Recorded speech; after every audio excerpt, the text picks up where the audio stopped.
Hello, my friends. I'm Dr. Rachel Storms, and today I want to give you something most people never get in a short doctor's appointment: a calm, clear explanation of why your bladder is waking you up at night and a specific, science-backed drink you can prepare tonight to help change that.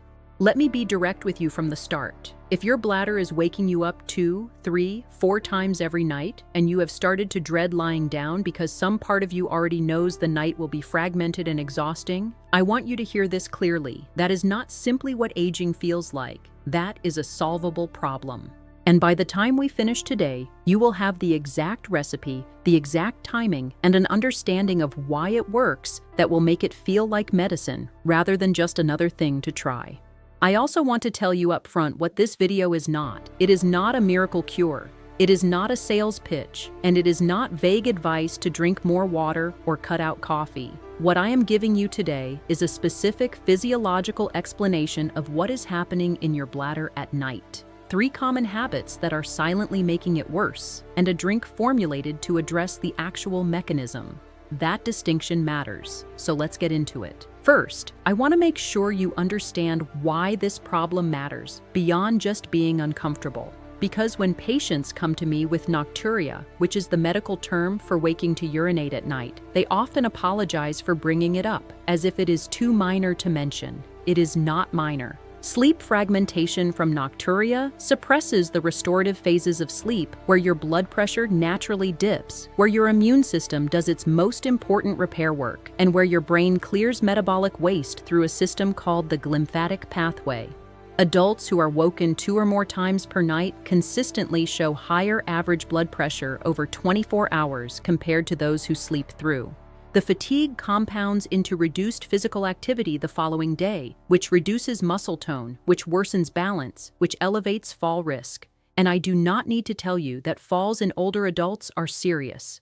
A fall that results in a hip fracture carries a 1-year mortality rate in some studies approaching 30%. Fixing this problem is not optional maintenance. It is important medicine. Now let me tell you about a myth I encounter constantly, because it may be something you have already tried. The myth is this: the solution to nighttime urination is to stop drinking fluids in the evening, usually around 6 in the afternoon or even earlier. The intuition makes sense. Less fluid in, less fluid out. But for a significant proportion of patients, this strategy not only fails to solve the problem, it actively makes it worse.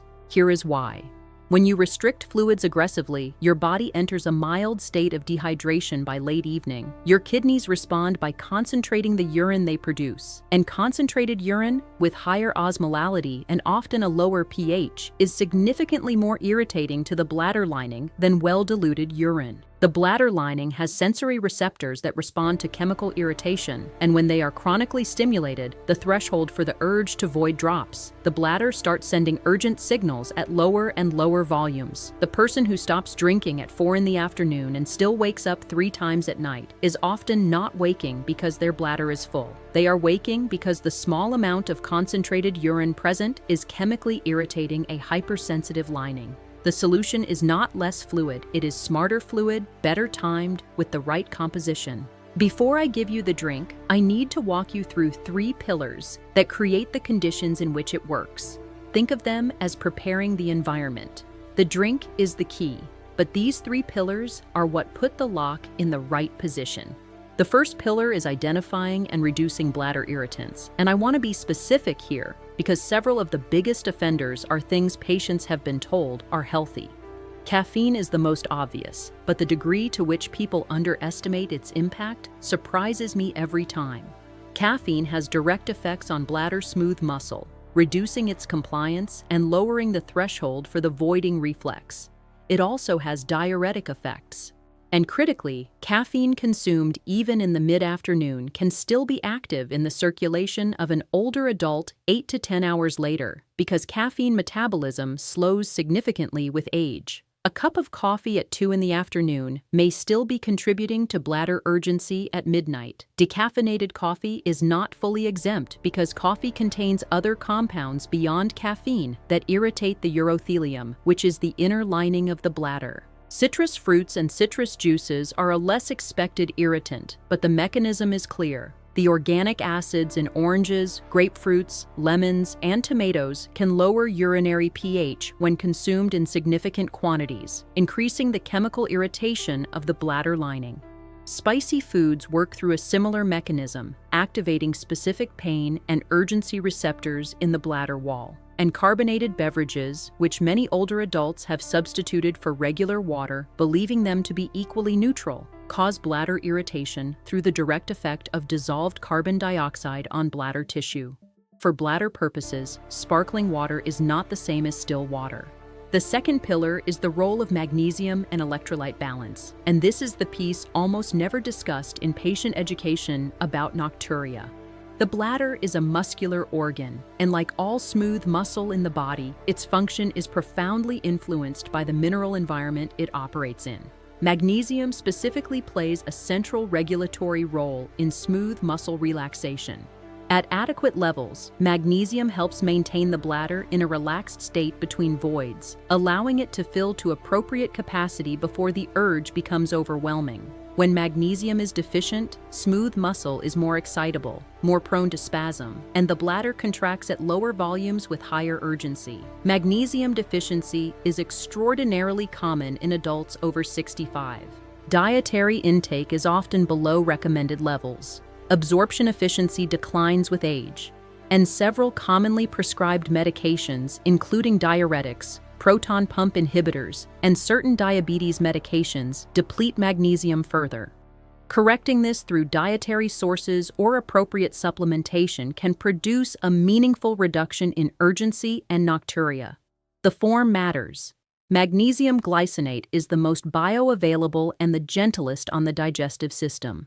The third pillar is the role of temperature and inflammation in bladder sensitivity. The bladder lining contains sensory fibers that are temperature sensitive, and cold can trigger urgency and increased voiding frequency in susceptible individuals. This is why bladder symptoms are often worse in winter, worse in cold rooms, and worse in the evening as body temperature drops. Keeping the lower abdomen warm in the hour before bed, using a warm compress placed low on the abdomen for 15 to 20 minutes, can reduce sensory nerve firing in the bladder wall and lower urgency before sleep. Beyond temperature, systemic inflammation directly drives bladder hypersensitivity.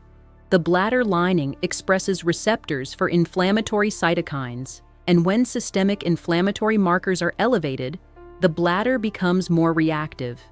Anything driving chronic inflammation in your body, whether processed foods, poor sleep itself, or unmanaged metabolic conditions, is also quietly worsening your bladder urgency at night. Now let me give you the drink. I want to explain why each ingredient is present before I give you the recipe, because understanding the rationale is what allows you to use this intelligently and adjust it for your specific situation. The base is warm water, not cold, not hot. Warm in the range of comfortable bath temperature. The temperature is not arbitrary. Cold water can trigger bladder urgency through temperature-sensitive receptors. Very hot water can irritate the urothelium.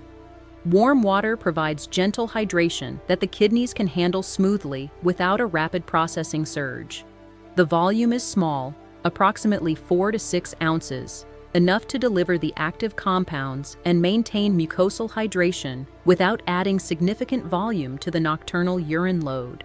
The first active ingredient is dried corn silk, known botanically as Zea mays stigma, the silky fibers from the top of an ear of corn. Corn silk has been used in traditional medicine across multiple cultures for urinary conditions for centuries, and modern phytochemical analysis tells us why. It contains flavonoids, saponins, and plant sterols that have demonstrated anti-inflammatory effects specifically on the urinary tract epithelium. Studies show reductions in urgency and voiding frequency in adults with overactive bladder symptoms. The mechanism appears to involve a reduction in inflammatory signaling in the urothelium and a mild spasmolytic effect on the detrusor, which is the muscle layer of the bladder wall responsible for the contraction that drives the urge to void. Corn silk tea is available as a dried herb at most health food stores. 1 teaspoon per cup of warm water, steeped for 7 to 10 minutes, produces a mild, slightly sweet, pale golden tea that most people find pleasant. The second ingredient is magnesium glycinate powder, added directly to the drink.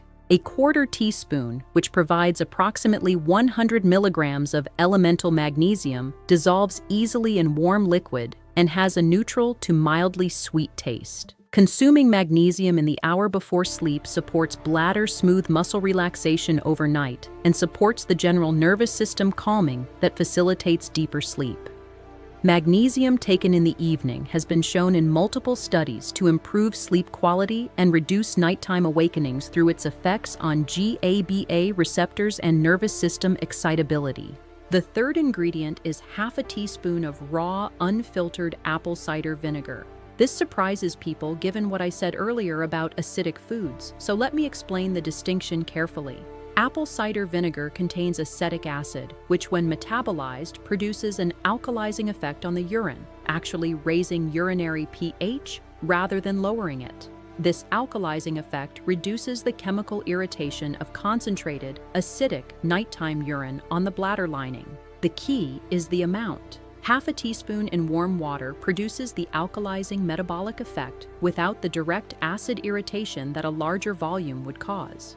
The fourth and optional ingredient, particularly useful for those who notice symptoms worsen in cold weather or in the evening, is a small pinch of dried ginger, approximately 1/8 of a teaspoon. Ginger has warming properties and contains gingerols that have demonstrated anti-inflammatory effects on smooth muscle tissue, including the bladder wall. It adds mild warmth and augments the anti-inflammatory effect without significant flavor impact. Here is the preparation step by step. Heat filtered water to approximately 110 degrees Fahrenheit, warm but comfortable to touch, well below boiling. Add 1 teaspoon of dried corn silk to a small mug. If you are using ginger, add 1/8 teaspoon of ground ginger now. Pour 6 ounces of the warm water over the herbs and steep for 8 minutes with a small plate covering the top to retain the aromatic compounds. Remove the cover. Add a quarter teaspoon of magnesium glycinate powder and stir until dissolved. Add half a teaspoon of raw apple cider vinegar and stir briefly. The drink is ready. The timing is precise and it matters. Drink this 60 to 90 minutes before your intended sleep time, not immediately before bed.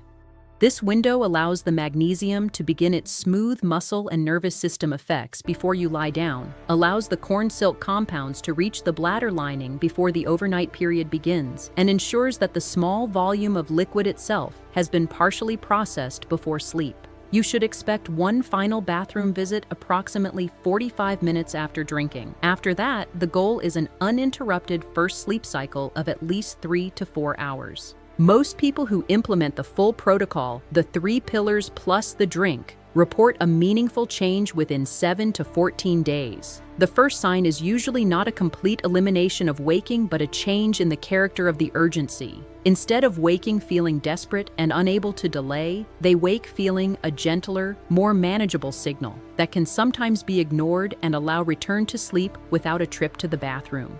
The second sign is often that the first wake-up, if it occurs, shifts from 2 or 3 in the morning to 4 or 5, meaning the critical first deep sleep cycle was protected. That shift alone, even before complete resolution, produces a significant improvement in morning energy and cognitive clarity.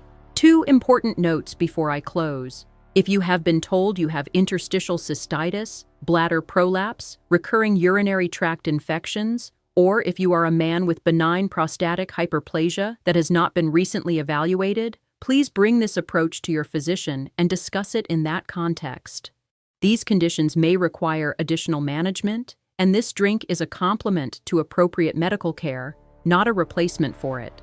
And if you try the full protocol consistently for 3 weeks with no improvement at all, that is also important clinical information because it suggests the primary driver of your nocturia may be fluid redistribution from leg edema, untreated sleep apnea, or a medication side effect, each of which requires a different approach. Now that you know what to drink and when to drink it, there is one more piece of the puzzle that most people miss entirely. What you eat in the 2 to 3 hours before this drink can either amplify its effect or cancel it out completely. Certain dinner choices create a cascade of bladder irritation overnight that no drink can fully counteract. If you want to know exactly which 3 dinner habits are silently sabotaging your bladder while you sleep, that is what I cover in my next video. Watch it now, because the combination of this drink and those dinner changes is what produces the results that people write to me about week after week.